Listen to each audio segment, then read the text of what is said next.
মাননীয় Please speaker, excuse আপনি me. যে কথাটা বলছেন এতে আমার 30 সেকেন্ড সময় চলে গেছে, আপনি 30 সেকেন্ড অ্যাড করে দেবেন। মাননীয় স্পিকার, জনাব মোহাম্মদ বরকতুল্লাহ বুলু, আপনার সময় 10 মিনিট। ধন্যবাদ আপনাকে। বিসমিল্লাহির রহমানির রহিম। মাননীয় স্পিকার, আপনাকে ধন্যবাদ আমাকে সময় দেওয়ার জন্য।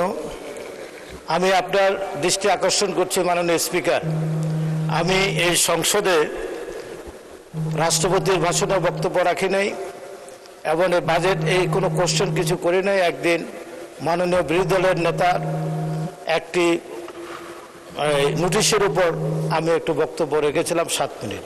অতএব আপনি আমাকে একটু কনসিডার করবেন, যেহেতু আমি বক্তব্য রাখিনি। আপনি আমার অত্যন্ত কাছের মানুষ, আপনাকে আমি ভালো জানি। মাননীয় সদস্য, আমি একটু ক্লিয়ার করি।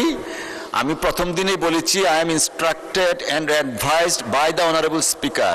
This morning honourable speaker instructed me not to extend time. মাননীয় প্লিজ স্পিকার, এক্সকিউজ আপনি মি। যে কথাটা বলছেন এতে আমার 30 সেকেন্ড সময় চলে গেছে, আপনি 30 সেকেন্ড অ্যাড করে দেবেন। মাননীয় স্পিকার, আজকের আমি এখানে দাঁড়িয়েছি 2026-2027 সালের বাজেট।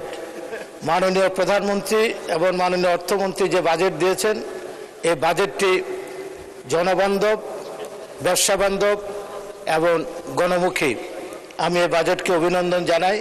আমি বাজেটের উপর বিশেষ বক্তব্য রাখবো না, কারণ আমি এই ব্যাপারে বিশেষ অভিজ্ঞ ব্যক্তি নই।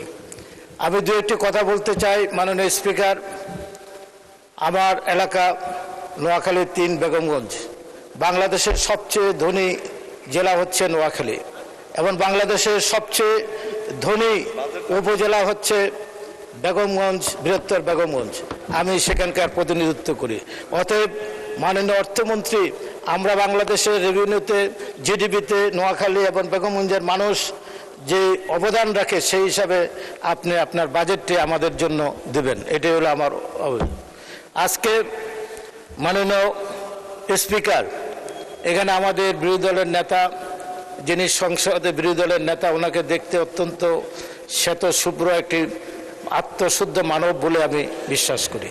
তো উনি সংসদে সবার কাছে একটা আবেদন রেখেছেন জাতির ঐক্যের জন্য।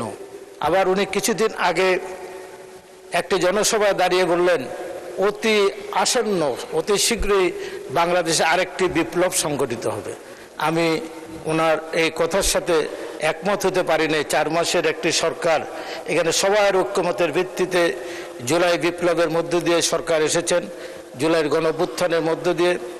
এবং উনি এই কথাটি বললেন, আমি অত্যন্ত ব্যথিত হয়েছে, কারণ উনি ওনার মতন একজন সজ্জন দেশপ্রেমিক ব্যক্তি 4 বছরের সরকারকে বিপ্লবের মাধ্যমে 4 মাসের সরকারের বিপ্লব, কি বিপ্লব হবে আল্লাহ জানে, এক আল্লাহ ছাড়া বলতে পারবেন।